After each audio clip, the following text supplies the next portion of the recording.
Well, hello and welcome to the third in our new series of Our Say Digital Democracy interviews. I'm Tracy Hutchison. Our guest this evening is the CEO of VicRoads, John Merritt. John joined VicRoads during a highly charged period of Victoria's transport history.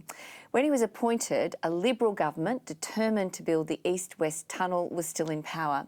18 months later, there's a Labor government in Spring Street with some major rail projects already announced and underway to improve public transport capacity. Well, hello, John, and thanks very much for joining us. Hello, Tracy. Good to be with you. Well, John, I think it's fair to say that more and more people are questioning the future of private cars as the predominant form of transport in the future, and our forum certainly reflects that. What's your view? Oh, I think that if we look at the growth numbers for Melbourne, we're at 4.3, 4.4, and most of the projections seem to consistently seeing us heading north of 7 million over the next 20, 30, 40 years.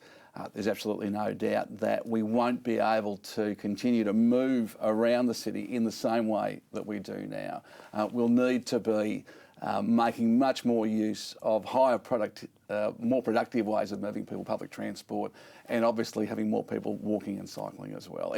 That's the way our city is trending. Well, I'm glad you've identified walking and cycling because there's certainly a lot, particularly on the ladder in our forum today. One of our questioners suggests that the name VicRoads itself should even be changed to reflect a broader range of solutions for our transport future.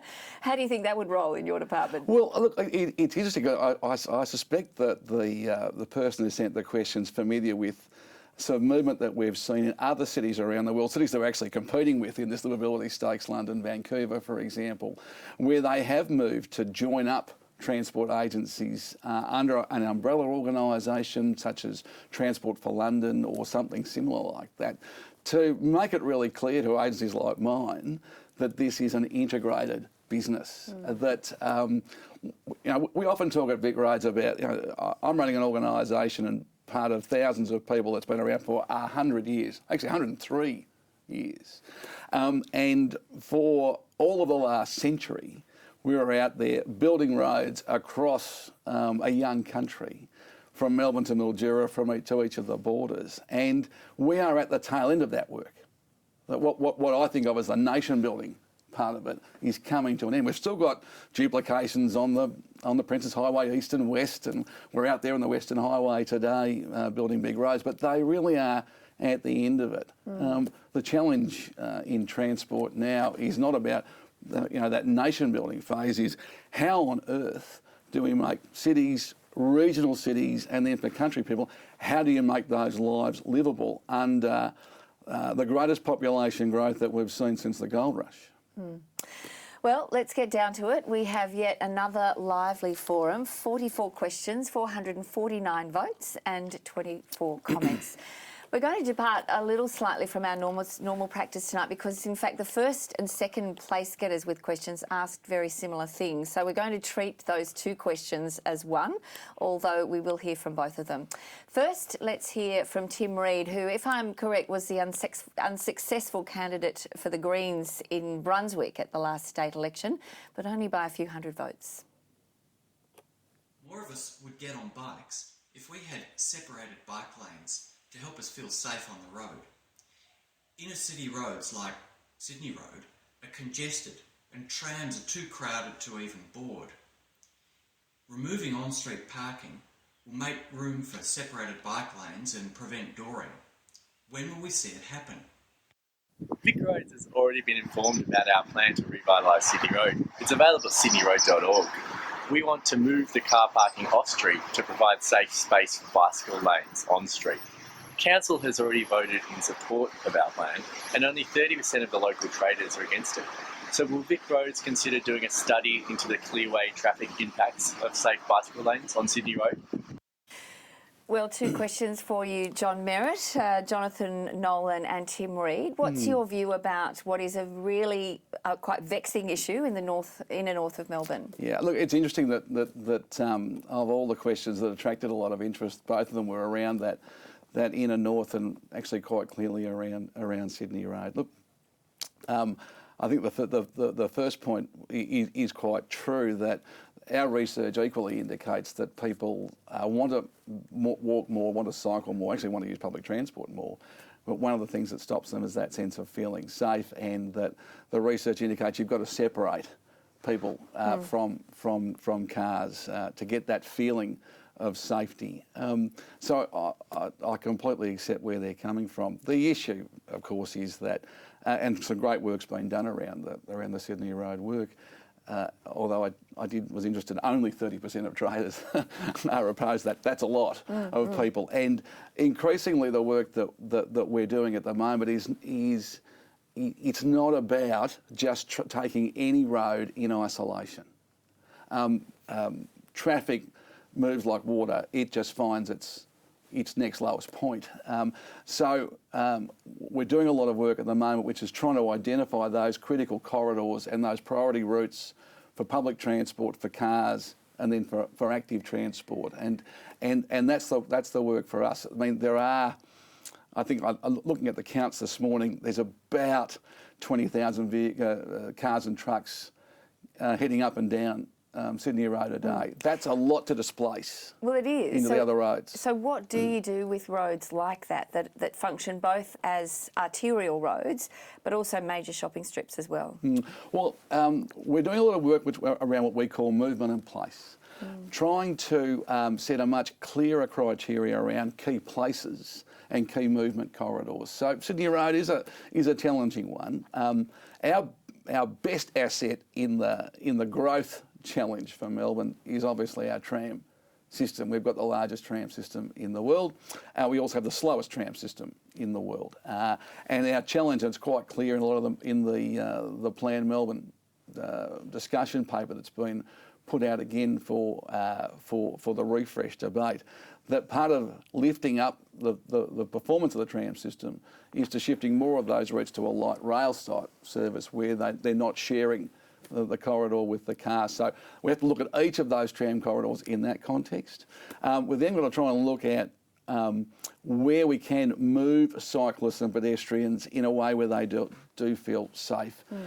And we're keen to explore. I think some of the users of the site might note that the government has put out for discussion in the last week a consultation piece around the future of cycling and pedestrian safety.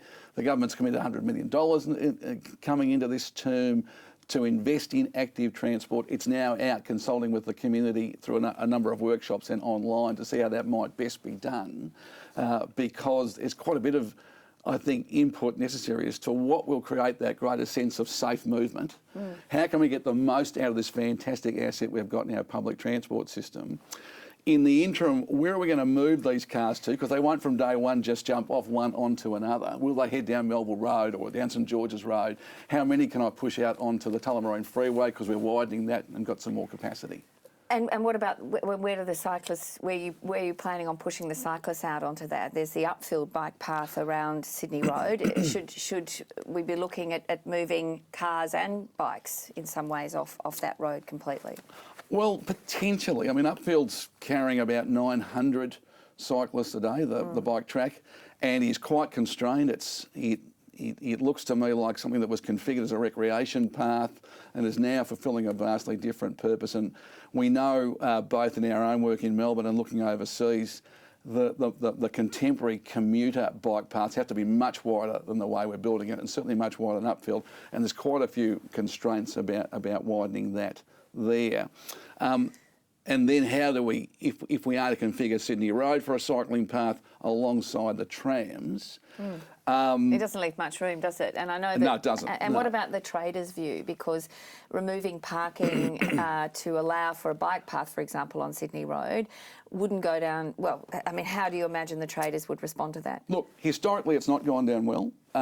That doesn't mean we can't do better at working with them on it. I think some of the really good work on the Sydney Road exercise talks about the amount of available public parking or private parking behind Sydney Road so that traders could be advantaged. And my understanding is similar to the work that's been done, that in fact the customer environment is really enhanced by people being able to walk and cycle to to these shops and businesses that in the end it's better for the traders, but traders know their business, and they are not backward in coming forward to Vic Roads when they think that we've done anything which might deter a customer from turning up at their front door. So how many Sydney roads are there around the metropolitan road network, John Merritt, that function both as a fairly major arterial road, there's a tram track running through it, and there's also a lot of bike traffic as well?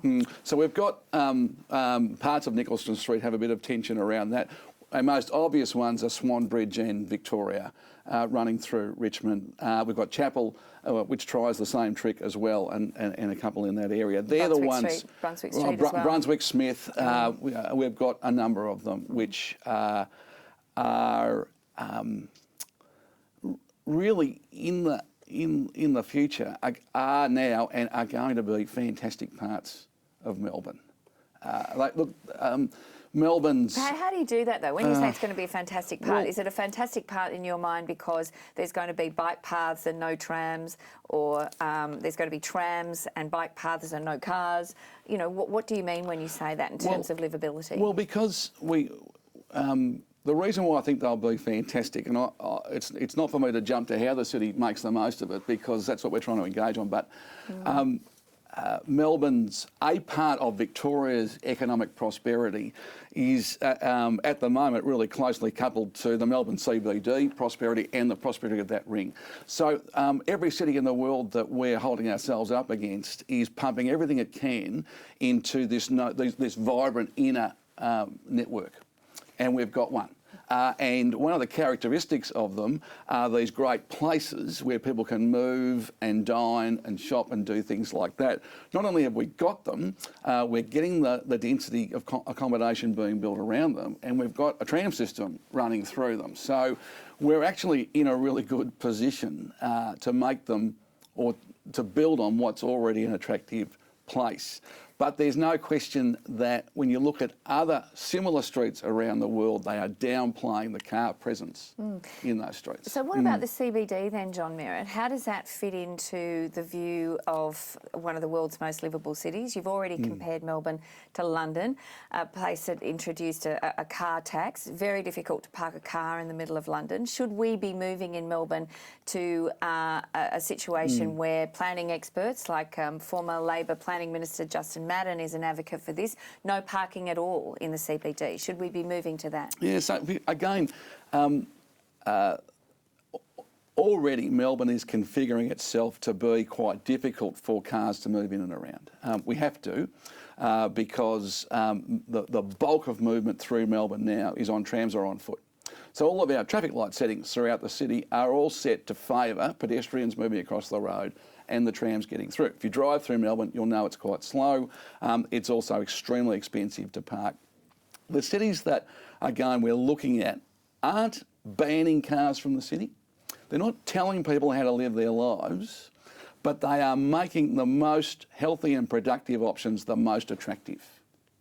And I see Melbourne continue to do that. And this is a debate which has been partly kicked off again by the City of Melbourne only in the last 2 weeks. I see Ben Rimmer, the new CEO, commenting about it, and talking with Ben about it as well. How do we make the most attractive options the best? For Melbourne, over the next 20 or 30 years, I forget how many hundreds of thousands of jobs we need to create in the CBD. Those people in the main are not going to be driving to those jobs. Obviously, the critical bit of infrastructure uplift for us is the Metro Rail, because that gives us that capacity to have turn up and go, high frequency, high capacity metro trains running off the whole network into the city. That's why it's just so important. We've got to get people who are travelling radially. We have to make high productivity public transport as attractive as it possibly can be. All right, John Merritt, let's go to our next question, our second question, and one that many cyclists will be interested in. This is John Handy. Hi, John. As someone who spends a great deal of time on the comment sections in the popular media, there is a recurring theme. I'll respect cyclists when they pay rego like we do. Cyclists pay nothing, therefore do not have the right to be on the road. This attitude leads to a justification of aggressive behaviours from a minority of drivers, and that threatens cyclists' safety.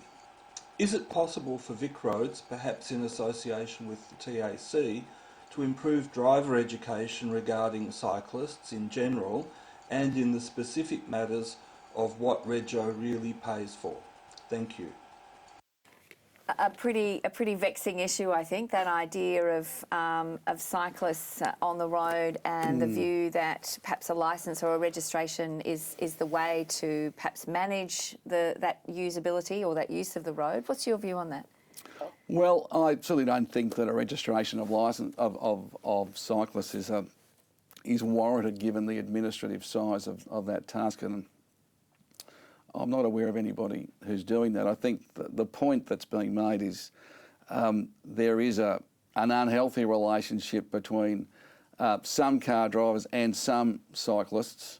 I might add there's an unhealthy relationship between some cyclists and some pedestrians and some cars and some trucks. It is a feature of modern life which others would understand better than me, the level of aggravation that's not too far below the surface now and seems to rear up. I don't know that it's driven by cyclists not paying rego. I think as cyclists know, rego, if you live in Melbourne, rego's about $770 odd now, and most of that, 490 of that, of course, is the TAC contribution to run what is the best no-fault motor accident scheme in the world. But as cyclists know, they're not covered by that scheme unless there's a car involved in their accident. So where does the rest go, incidentally? Like the other 300 it goes to funding the road network. Yeah, it's the road network, that's right. So to suggest that cyclists don't pay rego, therefore they shouldn't be on the road, misses the whole point about what is actually bundled up in the registration and TAC component, because I say cyclists don't benefit from that component. Most cycling accidents are single person events, and unless a car is in some way involved in that event, the cyclist doesn't benefit from it. All right, well, there does seem to be a perception, and you mentioned it, you alluded to it, about a war going on between car drivers and cyclists, and certainly being fanned by some media outlets, and you've I guess, addressed that. I mean, there is undoubtedly, challenging behaviour going on both sides. When you talk about the fact that cyclists don't benefit by any registration, shouldn't they, though, be obliged to be covered in the event that they do cause an accident involving a person or a car? Oh, look, I mean, they benefit from the rego because they benefit from the road. But you're right, there is, I think, an issue about, as we seek to encourage more people to get out of the car and onto the bike, what might we then do with the accident scheme to cover that gap? But that's really a matter for the table. As I say, the benefit is we've got a fantastic scheme here, probably the envy of most parts of the world. I think coming back to that point, though, about it's clear a lot of cyclists experience aggression from a few. We know that we have a media campaign that we've been running for most of the year called Travel Happy, which is designed to do that. And I've made the point in the media previously that in a city where you've got a lot of congestion like we have, it's actually quite finely balanced. It doesn't take much reduction in car movement to improve everybody else's journey. So my view is every time you see a cyclist go by, you should thank them, really, because it's someone else who's not driving. Because in Victoria, our vehicle occupancy is so low. It's almost one person per car. So every car less is to every other car driver's advantage. You talk there about people driving cars should thank cyclists because it's one less car on the road. What though of cyclists who, I mean, the majority of roads particularly around the Melbourne metropolitan area, and indeed when you get out of the metro area as well across regional Victoria, they're not particularly built for the multi-use sharing of the road. How do you get around that I guess management and regulation issue where you've got cyclists and cars often trying to share one lane of traffic?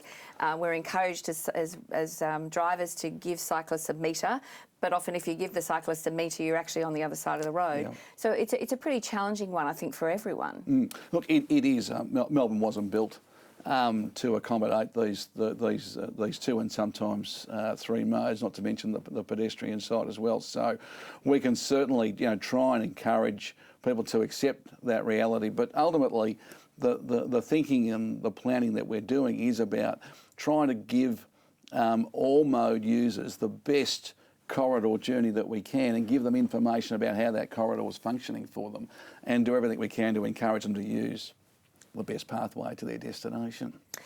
Well, John Merritt is with us, the CEO of VicRoads, and this is Our Say's Digital Democracy. Well, let's move on to our next question, John. And as noted, this is an online democracy, not an Our Say agenda. Most of the questions that did come in and were voted on were heavily about cycling. And here's another. Here's Bobby Kyriakos.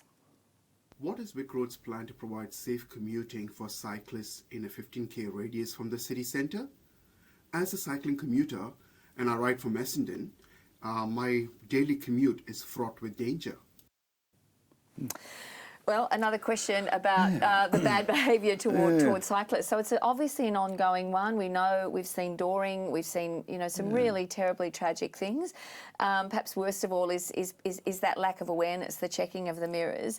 Do we actually need to introduce legislation around that or change road rules around that to make it safer for cyclists? Look, a couple of points I'd make, Tracy. We did a piece of work earlier in the year around cycling law reviews. I think we had something like 10,000 people contribute on the issues, and we're not far off making some recommendations to government now. In fact, we're just debating some of those last week and trying to challenge ourselves to look at those rules from the point of view is what can we do to encourage more people to ride, not just manage a safe situation, but what is it that sends a statement and encourages more people to feel safer and to use that work. So I think that is going to be increasingly important for us out there. Just in terms of things that you might like to see change around that particular issue, because it's one that's absolutely dominated this forum. You talked about creating an opportunity for everyone to have a good journey on the roads and share them in a kind of conducive sort of way.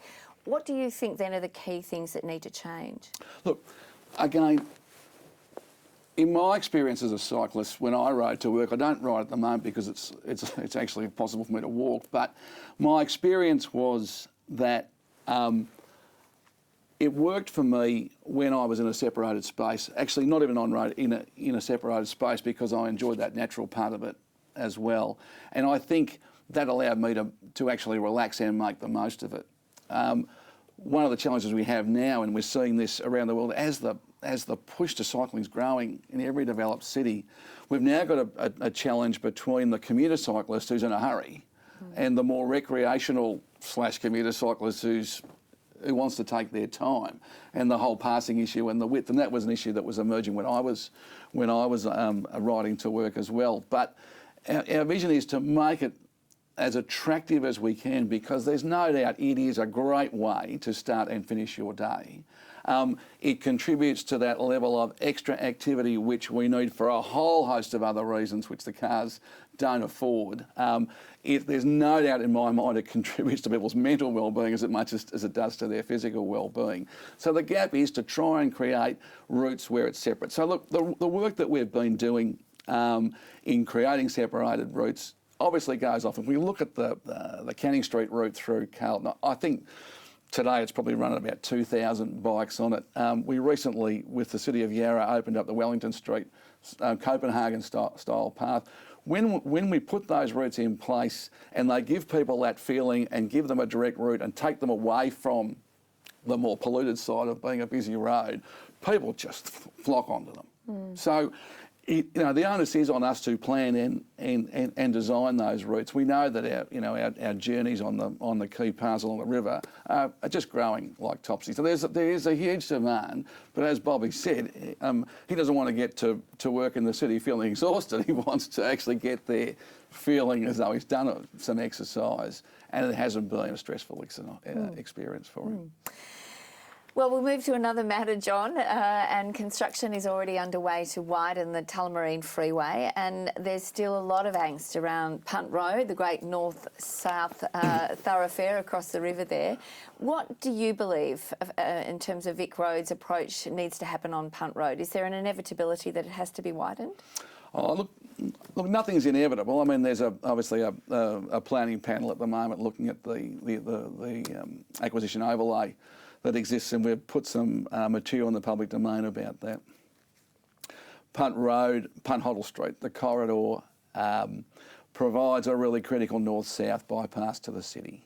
Our founding fathers did a great job of designing Melbourne. If there was one thing I'd pick at them is they didn't put too many river crossings in for us. So for us as a city, as you move east of the city, once you get Punt Hoddle, we're out then to Williams and the Old McRobb Bridge. From there, you're really heading, well, it's a long way east from there. So for those people wanting to make that move, my view is it will primarily be a north-south bypass. So we've got, I think at its busiest point, we're running probably about 96,000 vehicles a day at the Hoddle end, around about 40 at the Punt Road end. There's about 25% of them make the full journey. So looking at the way that works, we want to make sure that those people who are doing the through journey can do it because they've got no choice, and linking north and south is important.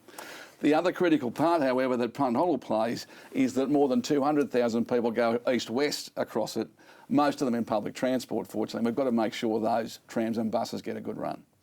All right, well, we will go to the big picture a little bit, John. We've got a new Prime Minister, one who's very interested in investing in public transport. Is that good news for road congestion in Victoria? It's very good news for road congestion. We, at Vic Roads, we try and take a view based on our customers, who are quite diverse in what they do, and our aim is to judge our work on their experience. We have a huge number of customers who've got no choice but to drive. Primarily in the growth areas, but those people who are making lateral journeys around the city to get to work. A high-capacity public transport system in the first instance, in Melbourne's configuration, can and in the future will do a fantastic job at those radial journeys in and out. And we at Vic Roads need those to be as fantastic as they are, so that everybody who's got that option exercises that option. And second to that is we've got an enormous amount of work to do to make our lateral work more attractive to buses, because there's a lot of experience around the world that you can move a lot of people at a fairly cost-effective way at bus rapid transit. All right, and just one final question. There's a story in today's Age newspaper suggesting that despite Vic Road's extensive study into which level crossings should be replaced in order of importance around Melbourne, the actual list committed to by the Andrews Labor government is constructed to shore up marginal seats and win new ones. Has that been a bit frustrating for you? Well, a second time around for this story, it ran in the Herald Sun a few months ago, so it's good to see it have a second run. It's not frustrating. We did a piece of work when the last government was in power to inform their decision making. Clearly the current government wasn't privy to that and has made its decisions about its priorities as it would coming into government. There are, I think, 170 of these crossings to deal with. We've got lots to choose from, and hardly surprising that they'd have a different view as to which is most important. And just in a broader sense, when you look at your job, what do you think, if you could rank them and really briefly, I mean, what are the main priorities? What are your big hit list achievements? What would you... Oh, look, I think my biggest priority as part of the whole transport portfolio is to form a picture about how this city of ours and our regional cities are going to move with significant population numbers to them. Much of the debate that we're having today is about people understandably looking at pieces of their experience in the absence of a bigger picture as to how we're going to move people here. The work that we're going on now is about painting that picture. What are the key corridors? What might work for who? By the way, the evidence is that won't stifle the debate. In fact, there'll still be lots of debate, but people will be able to debate about how those corridors work. Well, John Merritt, CEO of VicRoads, great to talk with you, and there's a lot of issues on your plate. Fantastic to hear from someone at the heart of decision-making about these huge issues facing Melbourne.